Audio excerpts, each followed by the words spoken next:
tokoh pertama yang memulai kegiatan usaha itu ternyata ada tokoh yang Ada gak sih perusahaan nih yang dari dulu ada gitu sebelum mungkin revolusi industri atau saat itu dan sampai sekarang masih bertahan gitu? ada Ada, oke, apa perusahaan apa? ketika pada masa revolusi industri 1.0. Hmm? Pada saat itu kan sudah mulai adanya industri otomotif Oh, menggunakan teknologi sebagai instrumen untuk meningkatkan hmm, kualitas penjualan dan sebagainya, sukses pasti. oke. Jadi kita itu jangan menjauhi teknologi. 5, 4, 3, 2, 1.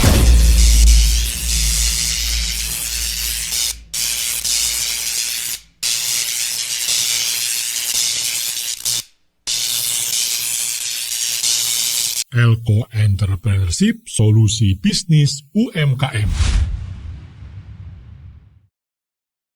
Assalamualaikum warahmatullahi wabarakatuh. Halo Sobat UMKM. Pernah gak sih Sobat bertanya siapa ya orang pertama yang menjual sesuatu? Atau mungkin berpikir siapa ya orang yang berpikir gimana caranya menghasilkan untung dari sebuah ide? Nah, kita kan sering banget ya ngobrol, bicara tentang startup, tentang UMKM, tentang bisnis. Tapi sebelum itu, kira-kira gimana ya sejarahnya sampai istilah-istilah tersebut muncul? Nah, di episode kali ini kita akan menyelam ke masa lalu nih, ngobrolin sejarah dari kewirausahaan di dunia. Karena tidak ada salahnya jika kita mengetahui kisah seru tentang bagaimana dunia bisnis itu muncul jauh dari sebelum entrepreneur ditemukan. Selamat datang kembali di podcast Elko Entrepreneurship, solusi bisnis UMKM.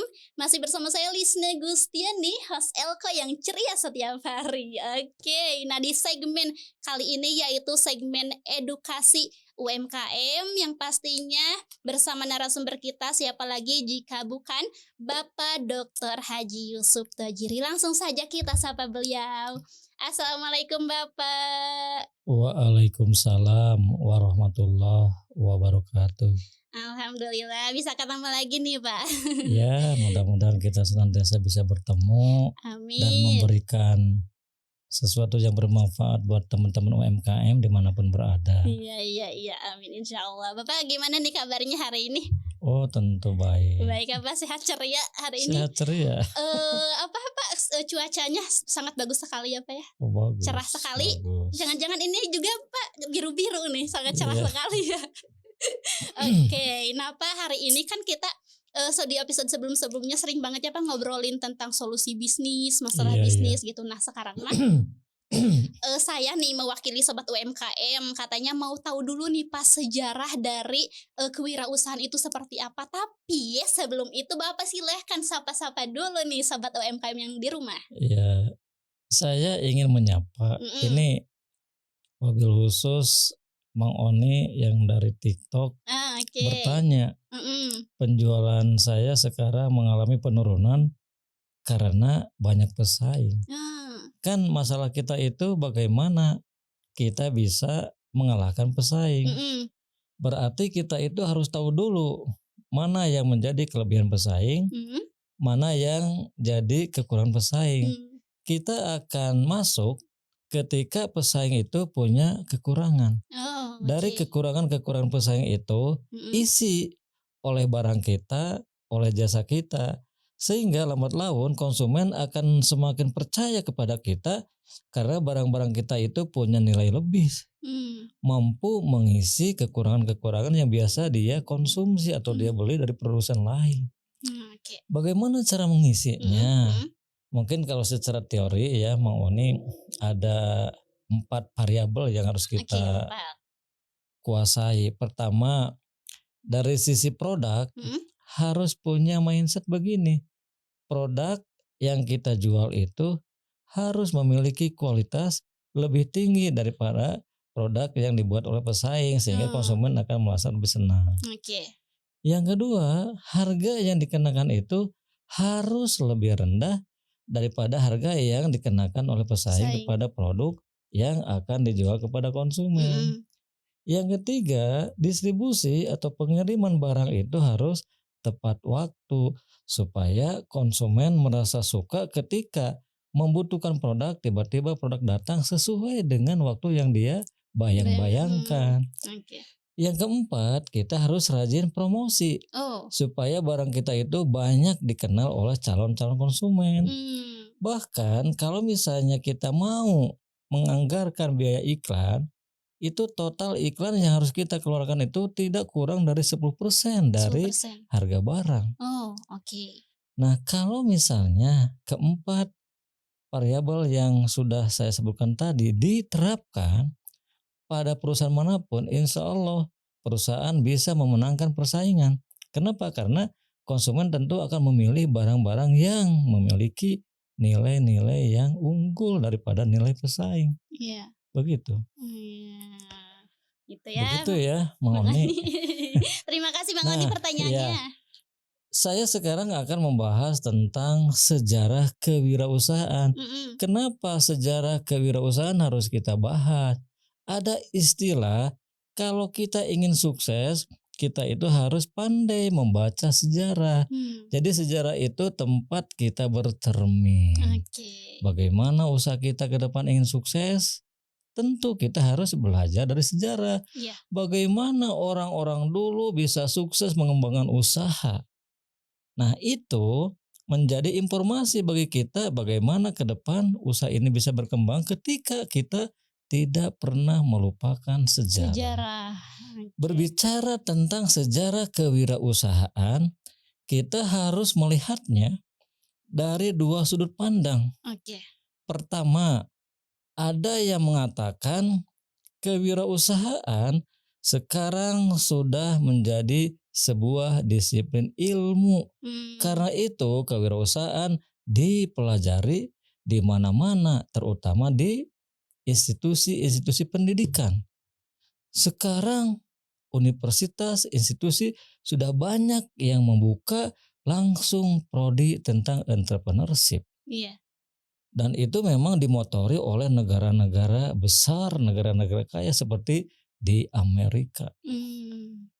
Nah, sekarang di negara-negara kita seperti negara berkembang, kewirausahaan itu menjadi isu sentral karena ternyata tumbuh berkembangnya ekonomi suatu bangsa tergantung kepada jumlah pengusaha yang benar-benar inovatif. Jadi sebagai pengusaha itu kita harus inovatif. Karena itu kewirausahaan kita mungkin bisa membantah sebuah pendapat dilahirkan. Tetapi karena sekarang kewirausahaan ternyata bisa dipelajari, selain kewirausahaan itu dilahirkan juga bisa dibentuk. Melalui apa? Pendidikan-pendidikan, pelatihan-pelatihan. Nah, teman-teman UMKM jangan merasa kecil hati. Dah saya mah orang tua saya, keturunan saya bukan dari kelompok usaha. Jangan. Kewirausahaan sekali lagi sekarang sudah menjadi sebuah disiplin ilmu sehingga bisa dipelajari. Titik satu. Yang kedua, ada juga sudut pandang yang mengatakan kewirausahaan itu sebagai sebuah kegiatan atau profesi. Kalau kewirausahaan dikatakan sebagai kegiatan atau profesi, kewirausahaan itu sudah dimulai sejak munculnya peradaban umat manusia. Iya, berarti kita harus belajar sejarah. Kapan peradaban itu ada? Ya, kapan Pak? Ini berarti kita akan meminjam ilmu sejarah. Kapan kewirausahaan itu mulai dipraktekkan dalam kehidupan manusia?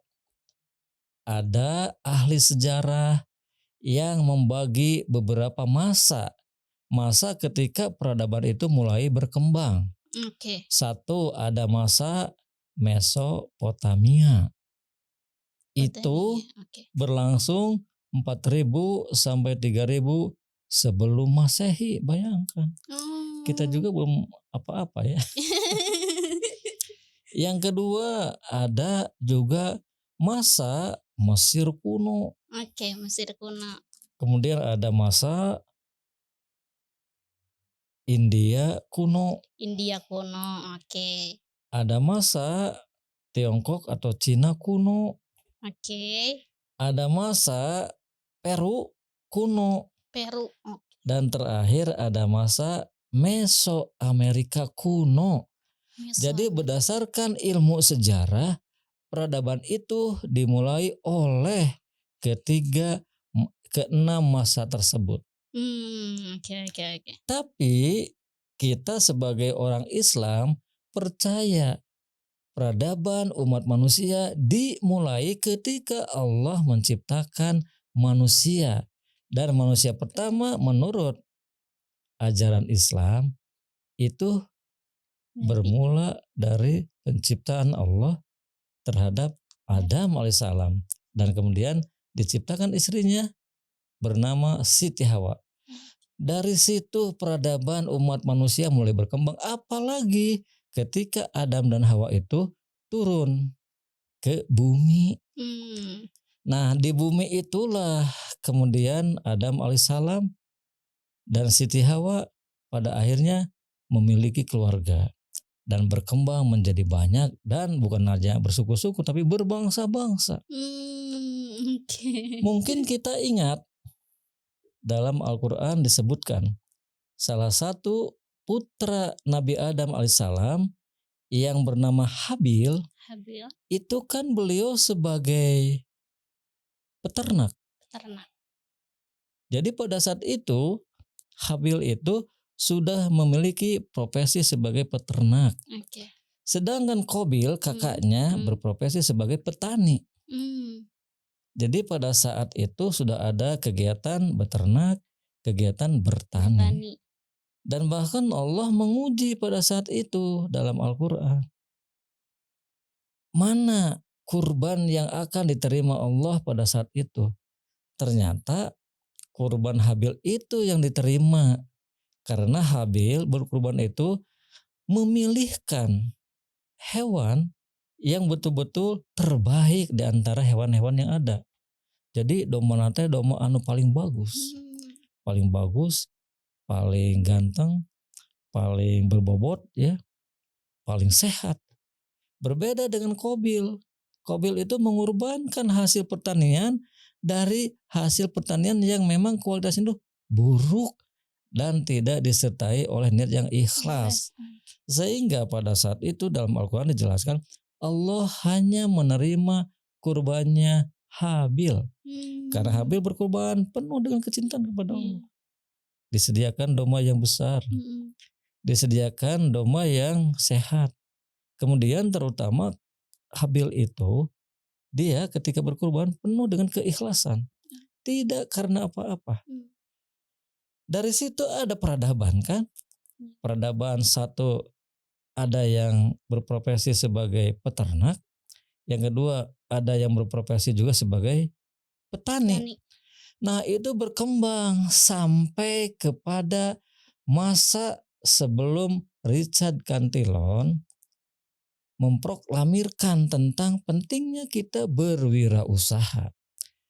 Jadi kalau Lisna mengatakan siapa orang yang pertama kali menggunakan kata-kata entrepreneurship, itu memang pertama kali dikatakan oleh Richard Cantillon, seorang pemikir ekonomi dari Prancis. Jadi ya dongeng sejarahnya tapi ilmiah.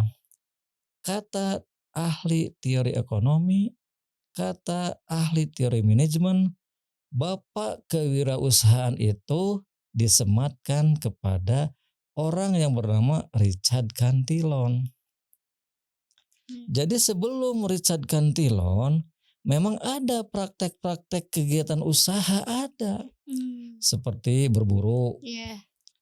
Kemudian bercocok tanam. Kemudian perkebunan itu sudah ada.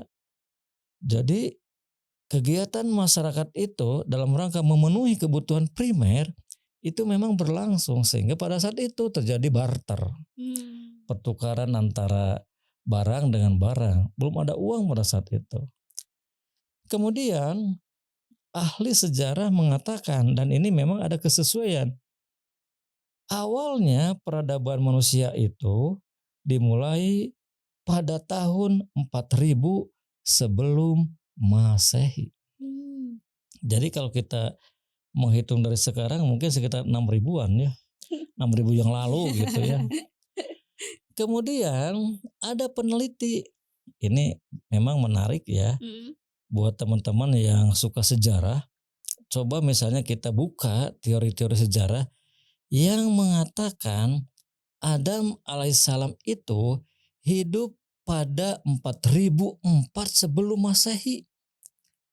Jadi sebelum adanya peradaban Mesopotamia, itu sudah ada kehidupan Adam alaihissalam berikut keluarganya. Ini ada kemiripannya. Dikatakan oleh ahli sejarah peradaban dimulai 4000 tahun sebelum Masehi. Sementara ada peneliti yang mengatakan bahwa Adam alaihissalam hidup pada tahun 4004 sebelum Masehi. Ada kemiripan. Silakan teman-teman kalau ingin secara mendetil tahu tentang sejarah silakan. Yang pasti bagi kita sebagai umat Islam, peradaban mulai dilakukan pada masa Kangjeng Nabi Adam alaihissalam. Kemudian kita mengenal kehidupan Habil dan Qabil, itu menjelaskan bahwa kegiatan kewirausahaan sudah dimulai. Tetapi secara ilmiah kewirausahaan mulai dilakukan pada abad ke-18 ketika Richard Cantillon mengemukakan tentang teori entrepreneurship. Kata Richard Cantillon, entrepreneurship itu seseorang atau kelompok orang yang menjual barang pada harga yang pasti, tetapi membeli barang pada harga yang pasti tetapi menjual pada harga yang tidak pasti. Kenapa? Karena belum tahu apakah laku atau tidak. Kalau membeli pada harganya sudah ada dan kita memang butuh, tetapi ketika menjual kita kan nggak tahu apakah harga itu akan dibeli tidak. Pada saat itulah muncul istilah entrepreneurship atau kewirausahaan. Dan pada saat itu muncul nama-nama bisnis, pengusaha, pedagang, dan lain-lain. Tapi sebelum Richard Cantillon, istilah kewirausahaan itu satu, ada yang kita sebut sebagai petualang. Orang-orang yang berdagang kemudian melintasi berbagai macam negara. Contoh Marco Polo. Terus apa lagi? Vasco da Gama. Kan kita dulu pernah ya waktu kecil belajar sejarah. Banyak kan? Jadi namanya itu pedagang petualang. Yang kedua ada yang namanya saudagar. Coba kita lihat di negara-negara Timur Tengah dulu banyak kaum Quraisy sebagai saudagar-saudagar kaya, dan bahkan manusia itu menjadi salah satu barang yang diperjualbelikan. Siapa itu? Perbudakan. Nah itu ya, sejarah kewirausahaan sebagai profesi memang sudah dimulai ketika peradaban manusia itu ada dan mulai berkembang pada saat Nabi Adam alaihissalam. Sejarah kewirausahaan sebagai ilmu ada dan berkembang ketika Richard Cantillon mengeluarkan sebuah teori tentang kewirausahaan. Itu mulai pada abad ke-18. Begitu. Nah, Pak tadi kan Bapak kan bilang bahwa sejak peradaban ada gitu, dan kita sebagai umat muslim nih Pak, jadi saat manusia pertama yaitu yang kita percaya bahwa Nabi Adam ya Pak ya. Terus Iya, juga betul. tadi anak murang kalinya putranya putranya Habil dan Qabil. Nah Pak, kalau berarti nih Pak termasuk Nabi kita juga Nabi Muhammad itu kan berarti pengusaha juga ya Pak ya, berdagang atau gimana tuh Pak? Dalam sejarah beliau itu seorang pedagang ulung juga, walaupun tidak punya modal uang pada saat beliau memulai. Tetapi beliau memiliki modal sosial, yaitu gelal al-amin. Karena orang percaya, kemudian tidak usah dia harus membeli dengan uang, dengan dinar, hanya cukup dengan kepercayaan.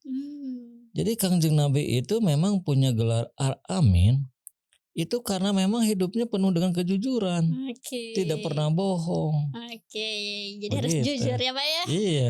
Sangat penting sekali nih. Oke. Nah Pak tadi untuk di yang Mesopotamia laras Iya, Bapak ya. iya betul. Iya, terus Mesir kuno, India Iya. kuno. Nah, Pak kalau di Mesopotamia itu Pak lebih banyak atau rata-rata itu usahanya tuh gimana Pak? Apa gitu? Itu kan Mesopotamia itu kalau sekarang mungkin kita mengenal istilah negara Irak, Kuwait gitu ya, Hmm, Syria, hmm. itu kurang lebih seperti begitu. Pada saat itu dalam kehidupan Mesopotamia sudah ada pertanian, Oh, oke, pertanian. sudah ada peternakan. Jadi kita kalau kait-kaitkan dengan Al-Quran, Hmm. betul bahwa Habil sebagai peternak, Qabil sebagai petani, karena di Mesopotamia yang merupakan bagian dari negara Timur Tengah ada kegiatan bertani, beternak. Oke. Tetapi pada saat itu memang belum dikelola secara industri. Sehingga nanti kita juga akan membahas tentang bagaimana terjadinya revolusi industri sehingga kewirausahaan semakin berkembang cepat karena terjadi revolusi, perubahan yang sangat drastis. Oke. Revolusi industri ya Pak ya. Iya. Oke, saya sudah penasaran nih Pak tentang revolusi industri. Tapi Pak, untuk tokoh-tokoh nih Pak, pas waktu masa Mesopotamia atau Mesir kuno gitu Pak, siapa aja sih tokoh-tokoh Kalau penting? tokoh-tokohnya dalam sejarah itu tidak ada. Tetapi ada yang menulis orang Roma atau Yunani bernama Xenophon. Itu beliau menulis memang tentang apa? Tentang peradaban umat manusia pada saat itu, termasuk di dalamnya kegiatan berwirausaha. Ada, cuma di situ pada saat awal tidak disebutkan. Kalau kita sebagai umat Islam tentu akan mengatakan tokoh pertama yang memulai kegiatan usaha itu ternyata ada tokoh yang bernama Habil, tokoh yang bernama Qabil. Beliau sebagai peternak, ada juga yang berprofesi sebagai petani. Iya.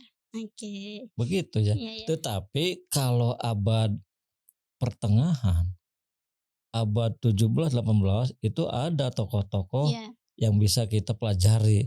Contoh misalnya James Watt, Thomas Edison, terus Carnegie, terus Henry Ford, banyak. Iya. Banyak ya.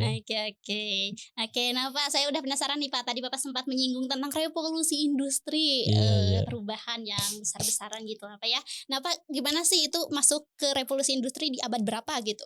Itu kan mulainya abad ke-18. Oh, di 18.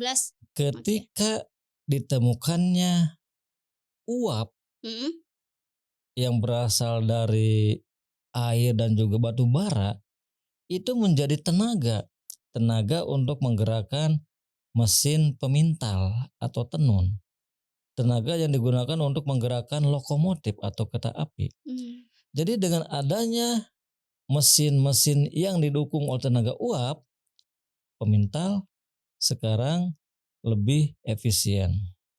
Kemudian para pengusaha pada saat itu sudah mulai menjual barangnya bukan hanya di lingkungan lokal, di lingkungan Eropa atau di Inggris, tapi sudah menjual ke beberapa negara yang ada di Eropa. Kenapa? Karena kan ada jalur kereta api. Kereta api berjalan dengan menggunakan tenaga uap. Nah, pada saat itu terjadi sebuah lompatan teknologi yang menyebabkan para pengusaha menjadi semakin kaya.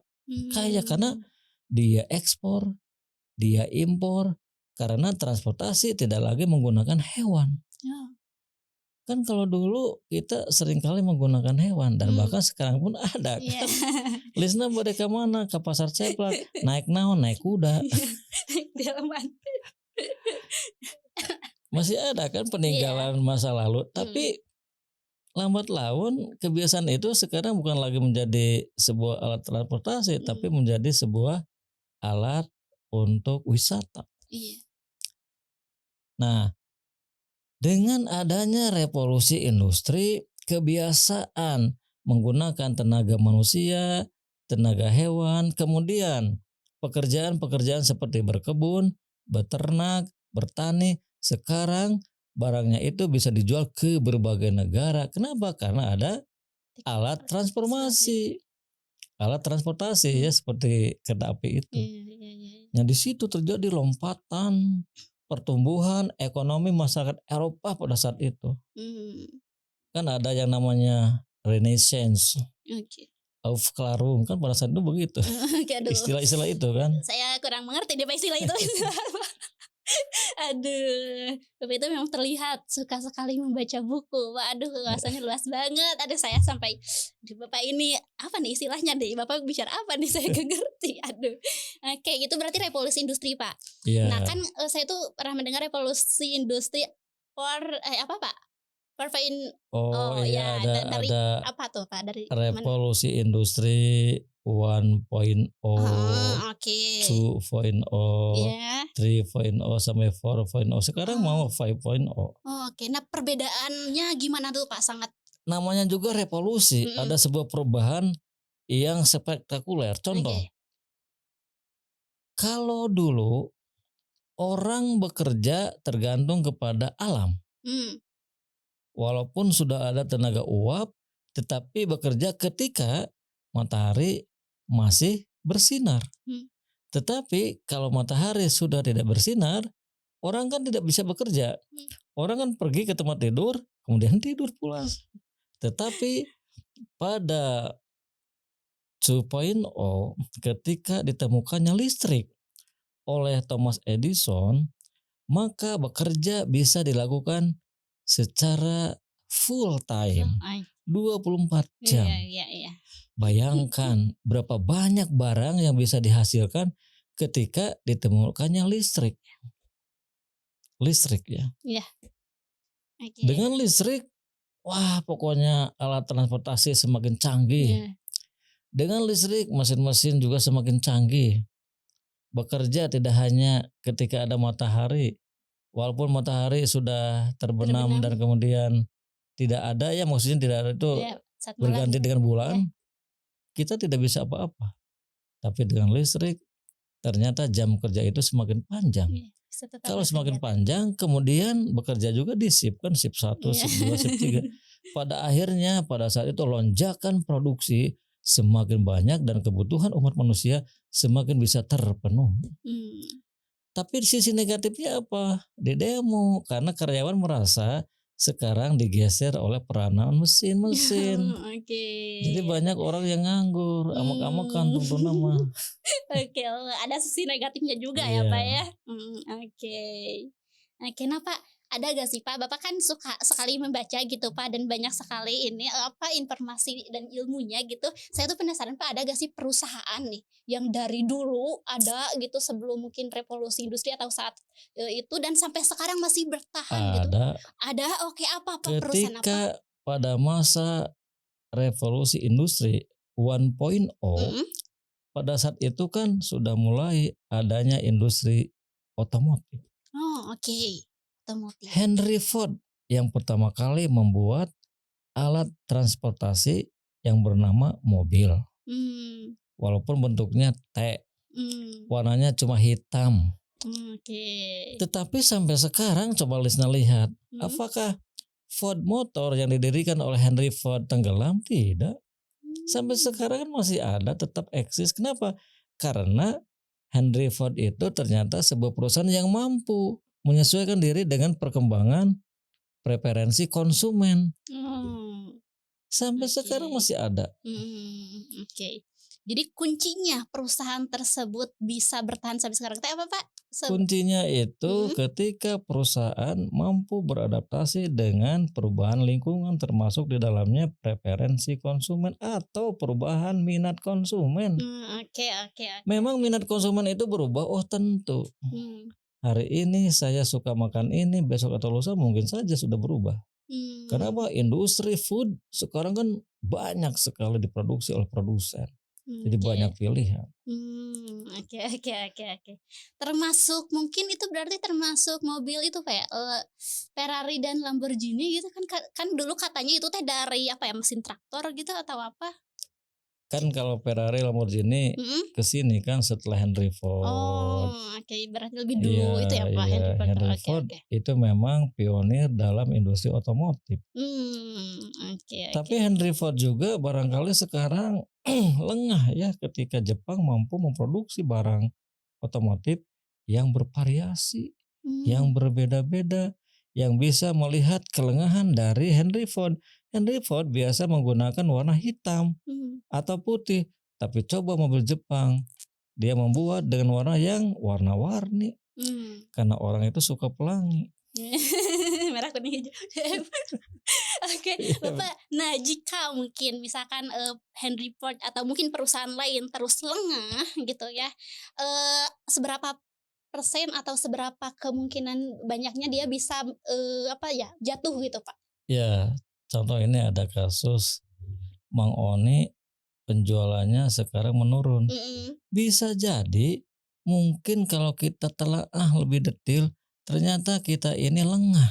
Mmm, Lengah dengan permintaan konsumen yang terus mengalami perubahan. oke. Sedangkan pesaing lebih melotot ke konsumen sehingga dia tahu apa sih sekarang yang diinginkan oleh konsumen. Oke. Oke, lebih melotot ya, Pak. Iya.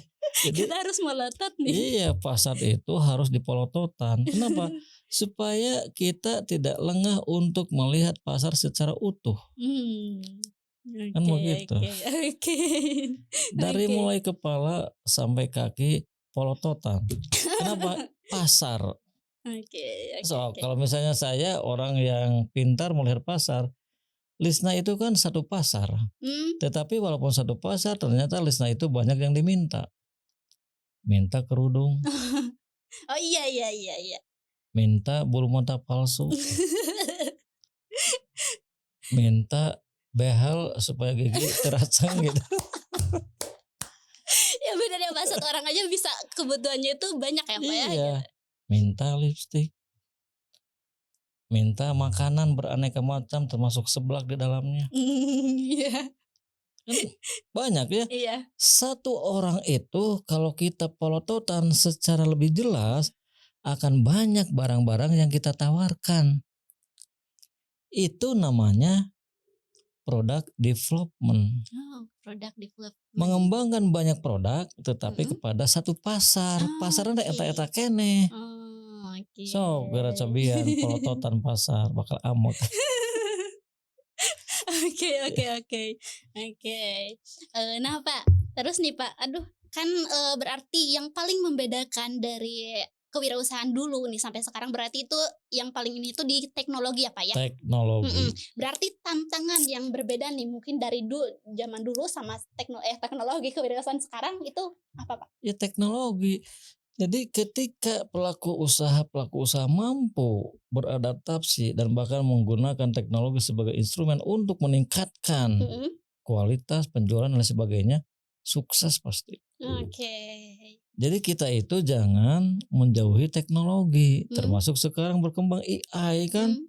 Rencana 5.0 itu akan berkembangnya AI semakin mengarah kepada hal yang sifatnya detil, Mmm.